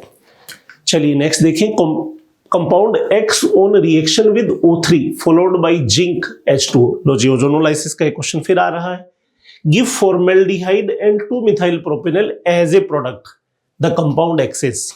बेटा चारों मॉलिक्यूल के नेम गिवन है, स्ट्रक्चर ड्रॉ कर लो जहां पे ये वाले दोनों प्रोडक्ट बन जाए। कौन कौन से? एक तो उन्होंने आपको प्रोडक्ट दिया है फॉर्मेल्डिहाइड, दूसरा प्रोडक्ट दिया है 2-मिथाइल प्रोपेनॉल। ये लीजिए भाई, यहाँ पे ये एल्डिहाइड लोगे तो ये प्रोपेनॉल है, और प्रोपेनॉल पे सेकंड नंबर पे मेथिल लगा दोगे तो 2-मिथाइल प्रोपेनॉल है। ये दोनों प्रोडक्ट जहां बने वो अपने को ऑप्शन टिक करना है। 2-मिथाइल ब्यूटवनीन, ये ब्यूटवनीन है, ये 2-मिथाइल है। इसको अगर मैं यहां से कट करता हूं तो यहां फॉर्मेल्डिहाइड तो बिल्कुल बन जाएगा, पर एक कीटोन बनेगा ब्यूटेन 2 4 कार्बन का कीटोन, जो मेरे पास है नहीं, तो इसलिए मेरे को पहला ऑप्शन कट कर देना है। फिर दूसरा चेक करता हूं, 2-मिथाइल ब्यूटोइन, ये लो जी 2-मिथाइल ब्यूटोइन ले लेते हैं, यहां से इसको कट करते हैं, सिंपल रिएक्शन होती है ओजोनोलाइसिस। दोनों पोर्शन में देखें तो फॉर्मेल्डिहाइड नहीं बना, छोड़ दीजिए, ये भी अपना आंसर नहीं है। पेंटटोइन, ये लीजिए भाई, यहां से कट किया तो फॉर्मेल्डिहाइड कैसे बनाओगे, छोड़ दो, ये वाला भी कट कर दो। 3-मिथाइल ब्यूटवनीन, वैसे तो ना भी चेक करें तो भी चल जाए, पर कर लेते हैं। ये लो सब ब्यूटवनीन है, 3-मिथाइल है, ये देखो यहां से कट करोगे तो ये जो था फॉर्मेल्डिहाइड बन गया, और ये आपका यहां से एल्डिहाइड ग्रुप बनेगा, और उसमें मिथाइल भी कहां होगा, 2 नंबर पे। यहां पे एल्डिहाइड बनेगा तो 1 2 3 2-मिथाइल प्रोपेनॉल। तो ये लीजिए साहब, फोर्थ आंसर आएगा। ओजोनोलाइसिस के काफी क्वेश्चन आते हैं, इजी भी है, ऑक्सीडेशन में फेमस रिएक्शन है भाई। The decreasing order of boiling point of the following alkane is choose the correct answer from the option given below. तो देखो सब, बॉइलिंग पॉइंट पहला क्वेश्चन आया है फिजिकल प्रॉपर्टी से रिलेटेड। तो भाई फिजिकल प्रॉपर्टी की बात करूं, बॉइलिंग पॉइंट का क्वेश्चन करना है तो रिलेशन याद रखो। बॉइलिंग पॉइंट जो होता है मॉलिक्यूलर वेट के डायरेक्ट प्रोपोर्शनल होता है और ब्रांचिंग के इनवर्स प्रोपोर्शनल होता है। अगर आप ऑर्गेनिक मॉलिक्यूल के लिए या अदर किसी मॉलिक्यूल के लिए आप बॉइलिंग पॉइंट के क्वेश्चन कर रहे हैं, तो बॉइलिंग पॉइंट के लिए अपन जानते हैं मॉलिक्यूल का एसोसिएशन मस्ट है। मॉलिक्यूल से अच्छा एसोसिएट करेगा, अच्छा इंटरेक्शन करेगा, वंडरवाल इंटरेक्शन, तो इसका मतलब उसका बॉइलिंग पॉइंट, मेल्टिंग पॉइंट बढ़ता है। तो बॉइलिंग पॉइंट के लिए मस्ट है कि मास बढ़ाइए, मॉलिक्यूलर वेट बढ़ाइए। मॉलिक्यूलर वेट बढ़ने से वंडरवाल इंटरेक्शन बढ़ते हैं, और वंडरवाल इंटरेक्शन बढ़ेंगे तो अपने आप बॉइलिंग पॉइंट का वैल्यू बढ़ेगा। और बात अगर ब्रांचिंग की करते हैं, तो ब्रांचिंग करने से मॉलिक्यूल जो है, कोई भी मॉलिक्यूल में ब्रांच बढ़ाने लगोगे तो उसका स्फेरिकल एरिया बढ़ता है, मॉलिक्यूल गोल सा हो जाएगा। और स्फेरिकल मॉलिक्यूल दूसरे स्फेरिकल मॉलिक्यूल से, एक स्ट्रेट मॉलिक्यूल के सामने दूसरा स्ट्रेट मॉलिक्यूल रखो तो वो अच्छी इंटरेक्शन कर सकता है, वंडरवाल इंटरेक्शन बेहतर करेगा। अगर आप उसमें एक स्फेरिकल मॉलिक्यूल के सामने रखोगे, बॉल जैसे मॉलिक्यूल के सामने रखोगे, तो इसका मतलब उसकी वंडरवाल इंटरेक्शन पुअर होंगी और उसका बॉइलिंग पॉइंट जो होगा या फिजिकल प्रॉपर्टी का वैल्यू जो है वो कम होने लगेगा। हालांकि क्वेश्चन आपके पास क्वथनांक का ही था, तो इसमें अपने को बताना है ऑर्डर। तो देखो हेप्टेन, ब्यूटेन, 2-मेथिल ब्यूटेन, क्वेश्चन करने का सीधा तरीका, हेप्टेन बोलूं तो कार्बन कितने हैं बेटा 7, ब्यूटेन कहूं तो कार्बन कितने हैं बेटा 4, 2-मेथिल ब्यूटेन कहूं तो कार्बन टोटल हो गए 5, क्योंकि ब्यूटेन के बाद एक ब्रांच लग गई। 2-मेथिल प्रोपेन का मतलब टोटल कार्बन 4 हो गए। हेक्सेन कहूं तो टोटल कार्बन 6 हो गए। मैंने ये कार्बन क्यों मार्क किए, कार्बन बढ़ेगा तो मास तो बढ़ना ही है, तो बॉइलिंग पॉइंट का क्वेश्चन करने के लिए मास बढ़ाना है, तो हाईएस्ट बॉइलिंग पॉइंट किसका होगा 7 वाले का। तो बोले तो हेप्टेन ए का, तो देखो ए, ये लो सब, एक ऑप्शन आपने कट कर दिया इससे, आपने अगर ये मार्किंग करी। अब देखो हेप्टेन के बाद आपको नेक्स्ट लेना चाहिए हेक्सेन। तो ले लीजिए ई को, तो ई यहां दे रखा है, ई यहां दे रखा है, ये लो साहब 2 ऑप्शन कट हो गए, 2 ही बचे हैं। नेक्स्ट देखिए, इसके बाद आपके पास 4 4 और 5 है, तो इसका मतलब आपको सी लेना चाहिए। तो देखो सी कहां आ रहा है, ये लो साहब क्वेश्चन ही सॉल्व हो गया आपका, क्योंकि सी उसमें नहीं था, ये भी कट हो गया। और 4 4 की कंपटीशन में देखो ब्यूटेन को इसने ज्यादा अच्छा कहा है, बी को ज्यादा अच्छा कहा है, क्योंकि इस वाले में ब्यूटेन जो होगा वो ऐसा होगा और 2 मिथाइल प्रोपेन ऐसा होगा। तो ये मैंने आपको बोला कैसा स्फेरिकल सा, ये कैसा स्टेट मॉलिक्यूल से ज्यादा अच्छी इंटरेक्शन करता है। चलिए, तो यहां पे अपना आंसर हो गया है। नेक्स्ट देखते हैं, the incorrect method for synthesis of alkene is. Alkene preparation का प्रिपरेशन मेथड है, इनकरेक्ट मेथड आपको आइडेंटिफाई करना है। देखो सब, treating alkyl halide in aqueous KH. बेटा एल्काइल हैलाइड को अगर आप एक्वस केएच से रिएक्शन कराओगे तो ये न्यूक्लियोफिलिक सब्स्टिट्यूशन का टाइप होता है। यहां पे ये OH एक न्यूक्लियोफाइल की तरह काम करता हुआ ROH में इसे कन्वर्ट करेगा। हाँ, यहीं पे अगर आप कोई एल्काइल हैलाइड लेते और रिएक्शन कराते एल्कोहलिक केएच की, तो यहां पे कंफर्म एल्कीन बनती। तो ये डिफरेंस है भाई, एल्कोहलिक केएच में एलिमिनेशन होता है, एक्वस में कहें तो NSR होती है। तो आपको यहां पे इनकरेक्ट मेथड ही बताना था इनका, तो ये पहला ही आपको मिल गया है। Treating vicinal dihalide with zinc metal. देखो विसिनल डाइहैलाइड कुछ ऐसा होता है, ये मैंने एक मॉलिक्यूल ले लिया है, जिंक से रिएक्शन कराओगे तो ये वुर्ज पैटर्न की रिएक्शन होती है, फ्रैंकलैंड कहते हैं। ये एक्स तो है, जिंक के साथ चले जाते हैं और यहाँ जो स्पीसी बनती है वो ये वाली, इनको अटैच करोगे, ये इलेक्ट्रॉन तो इन बन जाएगी। तो इसका मतलब ये तो इन बनाएगी, इनकरेक्ट मेथड नहीं है, ये अपना आंसर नहीं है। Treatment of alkyne with sodium in liquid ammonia. तो भाई यहां पे अपन कहें the incorrect method for the synthesis of alkene. हाँ, तो भाई अगर आपके पास कोई एल्काइन है और alkyne with sodium liquid ammonia, अब आप इसको सोडियम और लिक्विड अमोनिया से रिएक्शन कराते हो तो बिल्कुल इससे आप क्या कर सकते हो, रिडक्शन होता है, बर्च रिडक्शन, और बर्च रिडक्शन में आइन किस में कन्वर्ट होती है, इन में कन्वर्ट होती है। तो ये भी अपना आंसर नहीं हो सकता। Heating alkyl halide with alcoholic KH. Alkyl halide ये वाला जो मैंने आपको शुरू में बताया था, एक्वस की जगह अल्कोहली लेते ही एलिमिनेशन होगा, इन बनेगी, तो ये भी नहीं होगा। तो फर्स्ट आंसर रहेगा, इनकरेक्ट मेथड फर्स्ट है। हाँ जी, given below are 2 statements, the boiling point of 3 isomeric pentane follow the order. अभी अपने बॉइलिंग पॉइंट का क्वेश्चन किया था, एक और आ गया आपके पास। तो भाई नॉर्मल पेंटेन, आइसोपेंटेन, नियोपेंटेन, बिल्कुल स्टेटमेंट 1 राइट है, क्योंकि आप जानते हो सबका मास इक्वल आएगा। बॉइलिंग पॉइंट अपन किससे बताएंगे, ब्रांचिंग के अकॉर्डिंग। तो ब्रांच बढ़ रही है नियोपेंटेन में, आइसो में कम है, नॉर्मल में 0 ब्रांच है, तो इसलिए अपन कहें तो अनब्रांच्ड मॉलिक्यूल का बॉइलिंग पॉइंट ठीक आएगा। When branching increase the molecule attain a shape of sphere। हाँ जी, अभी अपने बात की थी ना, यही अभी अपने जस्ट प्रीवियस क्वेश्चन में बात की थी, मॉलिक्यूल स्फेरिकल हो जाना। तो वही बात ये बताना चाह रहा है रीजन में, when branching increase the molecule attain a shape of sphere, the result is smaller surface area for contact। तो भाई ऐसा होने से क्या होता है, ये स्टेट मॉलिक्यूल के कंपैरिजन में ये जो स्फेरिकल मॉलिक्यूल है, इसकी जो सरफेस इंटरेक्शन में यूज होती है वो कम होती है, due to which the intermolecular forces between the spherical molecule are weak. तो वहां पे इंटरमोलिकुलर फोर्स कम हो जाती है, thereby the lowering the boiling point. बिल्कुल, यहां पे अपन कहें तो स्टेटमेंट भी सही है, दूसरा स्टेटमेंट भी सही है। तो यहां अपन कहें तो क्या बताना है, 1 is correct, statement 2 is incorrect, गलत है। 1 इज इनकरेक्ट, ये भी गलत है। 1 एंड स्टेटमेंट 2 आर करेक्ट। बिल्कुल थर्ड आंसर अपने को देना है, क्योंकि दोनों स्टेटमेंट ही सही है। चलिए, match the list 1 and list 2। भाई यहां पे अपने पास लिस्ट 1 को लिस्ट 2 से, ABC को 1 2 3 4 से मैच करना है। देखिए यहां पे आपके पास कुछ मिक्स रिएक्शन है, ऑक्सीडेशन की भी है। तो यहां पे ये आपको जो इन दी है उसके साथ डाइल्यूट KMnO4, ऑक्सीडेशन का एक रिएजेंट। देखो ओजोनोलाइसिस की बात अपने कर ली थी, ओजोनोलाइसिस के अलावा होता है एक वीक ऑक्सीडेशन और एक होता है स्ट्रॉन्ग ऑक्सीडेशन। वीक ऑक्सीडेशन में मेनली बेयर रिएजेंट होता है, KMnO4 बेसिक कोल्ड लेना, KMnO4 लेना, basic cold dilute KMnO4 Baeyer reagent, जिसको अपन कहें तो टेस्टिंग में भी यूज करते हैं। इन के ऊपर एंट्री करने के बाद होता क्या है, जो ये पाई है इसे ब्रेक करके वहां पे OH लगाएगा, हाइड्रोक्सिलेशन रिएक्शन भी कहते हैं। जैसे यहां पे देखूं तो ये देखो इन के ऊपर ये वाला प्रोडक्ट बनाएगा बेयर रिएजेंट, और ऐसा करने पे बेयर रिएजेंट का कलर भी डिसअपियर होता है, जिसको अपन अनसैचुरेशन टेस्ट भी कहते हैं। पर याद रखना अनसैचुरेशन टेस्ट में दो चीजें होनी चाहिए, ब्रोमीन वाटर का टेस्ट भी आना चाहिए, KMnO4 का भी आना चाहिए। दोनों जब टेस्ट आते हैं तब अपन कंफर्म मानते हैं कि अनसैचुरेशन है। तो यहाँ KMnO4 ने यहाँ पे ये करना है, तो ए की मैचिंग 2 से करनी है, ए की मैचिंग 2 से कर रखी है, तो ये ऑप्शन कट कर दो। ये ओजोनोलाइसिस कई क्वेश्चन बना लिया आपने, इसको आप यहां से कट करोगे तो क्या बनेगा, एक एसिटाल्डिहाइड और एक फॉर्मल्डिहाइड। देखो कहां पे दे रखा है, ये फॉर्मल्डिहाइड, ये एसिटाल्डिहाइड, थर्ड से मैचिंग, तो भाई बी की थर्ड से मैचिंग यहां भी है, बी की थर्ड से यहां भी है, तो इस ऑप्शन को कट कर देते हैं।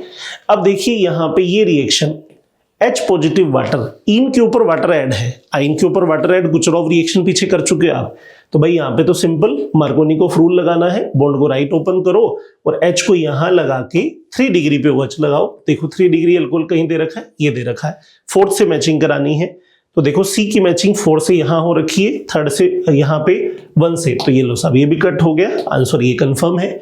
और यहाँ पे कहें तो KMnO4H+, ये स्ट्रॉन्ग ऑक्सीडेशन है। देखो KMnO4 डाइल्यूट लेना, 273 केल्विन पे लेना, ये वीक ऑक्सीडेशन है। वीक ऑक्सीडेशन में तो हाइड्रोक्सिलेशन होता है, इन डाइयोल में कन्वर्ट होती है विस डाइयोल में, लेकिन अगर आप स्ट्रॉन्ग लोगे तो ये यहां से कट लगेगा, कट लगने के बाद कीटोन फाइनल प्रोडक्ट ही होगा, लेकिन जो यहाँ पे दूसरा प्रोडक्ट एल्डिहाइड है वो एसिड में कन्वर्ट होगा, और एसिड में भी अगर फॉर्मिक एसिड बन जाए तो उसको CO2 वाटर में कन्वर्ट करना है। ये रिएक्शन बिल्कुल सेम होती है O3 वाटर लाइक, मतलब अब जब आप O3 वाटर जिंक लेते हैं तो जिंक वाले केस में लेने का मतलब होता है कार्बोनिल फाइनल प्रोडक्ट होते हैं, लेकिन O3 वाटर लेने का मतलब एल्डिहाइड को एसिड में कन्वर्ट करना होगा। तो स्ट्रॉन्ग ऑक्सीडेशन बिल्कुल उसके इक्विवेलेंट काम करता है, स्ट्रॉन्ग ऑक्सीडेशन के अलग से काम नहीं करना होता। हाँ एक बात जरूर ध्यान रखनी, एसिड अगर फॉर्मिक हो तो CO2 वाटर में भी कन्वर्ट हो, तो देखो यहाँ पे एसीटोन बना हुआ है, CO2 वाटर इस फॉर्मिक एसिड को बनाया है, तो यहाँ डी की मैचिंग फर्स्ट से होगी। चलिए भाई ये क्वेश्चन भी हो गया अपना। हाँ जी बच्चों देखिए इसमें क्या है, the major product P formed in the following reaction sequence. बेटा यहाँ पे 4 रिएक्शन का कॉम्बिनेशन है, 1 बाय 1 समझे। जो मॉलिक्यूल आपको दे रखा है वो दे रखा है ट्रांसीन, और Br2 जो ऐड होता है वो एंटी ऐड होता है। इलेक्ट्रोफिलिक एडिशन का एग्जांपल है, पर इसमें रीअरेंजमेंट नहीं होता, और इसमें सिन एंटी का केस आता है, एंटी ऐड होना।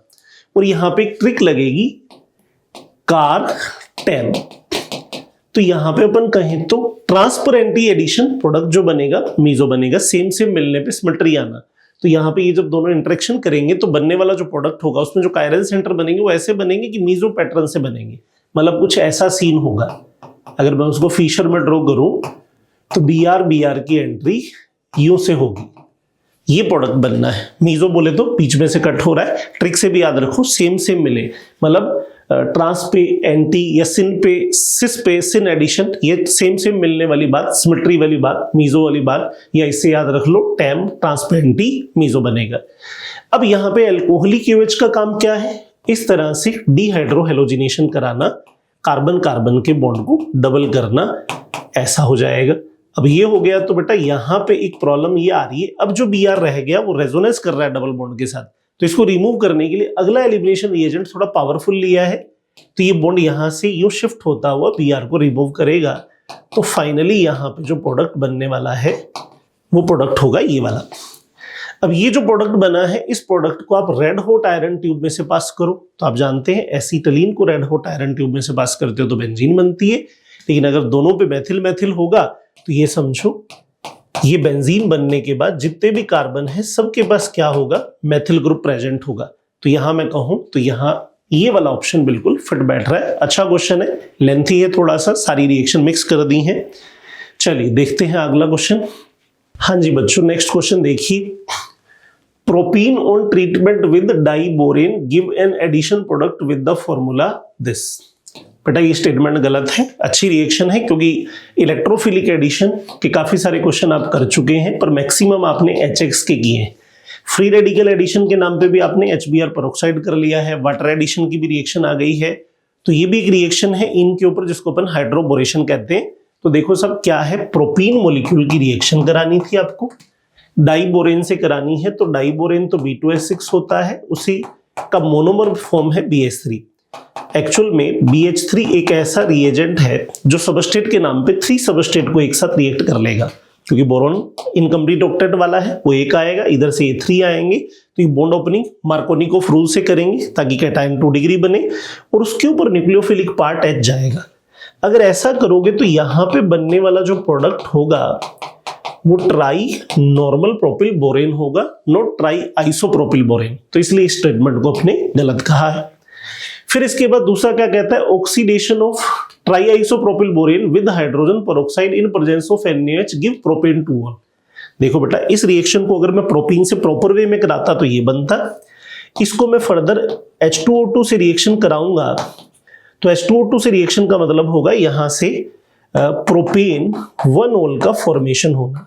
इसको अपन कंबाइंड रिएक्शन को हाइड्रोबोरेशन ऑक्सीडेशन भी बोल देते हैं।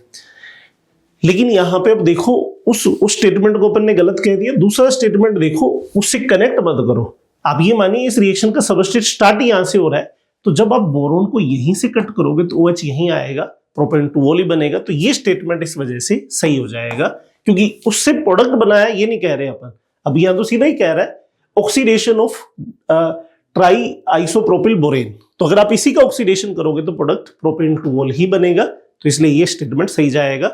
तो 1 इज करेक्ट नहीं, 1 करेक्ट नहीं है, 1 तो इनकरेक्ट है, 1 is incorrect, statement 2 is correct, इसलिए अपन सेकंड आंसर देंगे इसका। बेयर रिएजेंट, ये तो बेटा सीधा याद करने वाली बात है। बेसिक KMnO4 होता है, तो कहें तो एसिडिक पोटेशियम परमैंगनेट नहीं, एसिडिक नहीं होता, एसिडिक पोटेशियम डाइक्रोमेट नहीं, cold dilute aqueous solution of potassium permanganate, बिल्कुल कोल्ड भी होना चाहिए, डाइल्यूट होना चाहिए। पोटेशियम परमैंगनेट हॉट नहीं होगा, हॉट तो फिर स्ट्रॉन्ग हो जाता है। बेयर रिएजेंट कैसा होता है, weak oxidising agent. The alkane that can be oxidised to the corresponding alcohol by KMnO4 as per the equation. बेटा जी यहां पे कहें तो यहां एल्केन की एक ऑक्सीडेशन रिएक्शन है, कंट्रोल ऑक्सीडेशन में 2-3 ऑक्सीडेशन दिए हुए हैं, उनमें से एक फेमस ऑक्सीडेशन है कि अगर एल्केन के पास 3 डिग्री H हो, हाई रिएक्टिव H होता है, तो KMnO4 से कन्वर्ट हो सकता है अल्कोहल में, जैसा इसने कर रखा है। पर जरूरी है कि ये तीनों ग्रुप कैसे हो, कोई कार्बन चेन हो, तभी तो ये 3 डिग्री H में कन्वर्ट होगा। तो ऑप्शन देखो, पहला ऑप्शन शूट नहीं करेगा क्योंकि H लगाओगे तो ये 3 डिग्री नहीं हो पाएगा। दूसरे वाला बिल्कुल फिट होगा क्योंकि तीनों मैथिल लगाओगे तो ये कहें तो टर्शरी ब्यूटिल लोकेशन का H हो जाएगा। और थर्ड वाले में ये H लगाओगे तो रॉन्ग होगा, और लास्ट वाले में भी ये एक H लगा दिया, 2 डिग्री भी नहीं चलेगा, तो यहां पे आपका सेकंड आना है। ठीक है बच्चों, अपना पेपर का सॉल्यूशन कंप्लीट होता है। ये मैंने एक समरी दे दी है क्वेश्चन वाइज, किस टॉपिक के कितने ज्यादा क्वेश्चन आए हुए हैं। अगर आप एक बार इसको रिकॉल करते हैं तो इस बार इन सीक्वेंस में रिकॉल करना। जैसे ESR के क्वेश्चन है ये 4, हाइब्रिडाइजेशन के 2 क्वेश्चन है, ऑक्सीडेशन के अपन कहें तो 2, 4, 6, 7, 8 सबसे ज्यादा क्वेश्चन आए हैं ऑक्सीडेशन के। इलेक्ट्रोफिलिक एडिशन के भी 5 क्वेश्चन हैं, बॉइलिंग पॉइंट के 2 क्वेश्चन हैं, वुड्स रिएक्शन के भी 2 क्वेश्चन थे, और नेक्स्ट कहें रिडक्शन का 1 क्वेश्चन था। तो उस वेटेज के अकॉर्डिंग आप उसको टाइमिंग भी दे सकते हैं। जब भी आप इसको दोबारा रिपीट करते हैं, टॉपिक अच्छे से और रिकॉल करते हैं, तो ये समरी आपके काम आएगी। तो बच्चों अगर आपको ये बढ़िया लगा हो तो अपने ऑनलाइन प्लेटफॉर्म पे JEE मेन का भी ऑनलाइन सॉल्यूशन अवेलेबल है, और क्वेश्चन बिल्कुल NCERT बेस्ड होते हैं, वो भी आपको देखने चाहिए। आपकी प्रिपरेशन और ज़्यादा बेहतर होगी, तो ऐसा आपको करना चाहिए। और आपको बढ़िया लगे तो आप अपने दूसरे दोस्तों को, अपने साथ वालों को भी वीडियो शेयर कर सकते हैं, उन्हें भी बता सकते हैं। बाकी हम ये 25 के लिए बना रहे हैं, लेकिन 25 के बाद भी इसे कोई देखता है तो ये 12 ईयर का पूरा एक क्वेश्चन कलेक्शन का समरी है, हमेशा आपके लिए काम का रहेगा। और ये आपको बेहतर लगा हो तो CLC हमेशा ऑनलाइन ऑफलाइन में इससे भी यहाँ अच्छा काम हो रहा है, पर अगर हम ऑफलाइन में कहें तो बिल्कुल हर एक सेगमेंट पे अलग अलग अच्छा काम करते हैं। नीट में, JEE में, NDA में, स्कूलिंग में, हिंदी मीडियम, इंग्लिश मीडियम, सब सेपरेट व्यवस्थाएं हैं। तो घर में कोई और बच्चा जो आप बहुत बढ़िया अपना, हम ये चाहेंगे, विश करेंगे कि आपको अच्छा अपना मुकाम मिले, अच्छी जगह अच्छा कॉलेज आप हासिल करें, और नेक्स्ट कोई इस जर्नी में जुड़ना चाहे तो हमसे बिल्कुल जुड़ सकता है। जय जय CLC बच्चों, फिर मिलते हैं।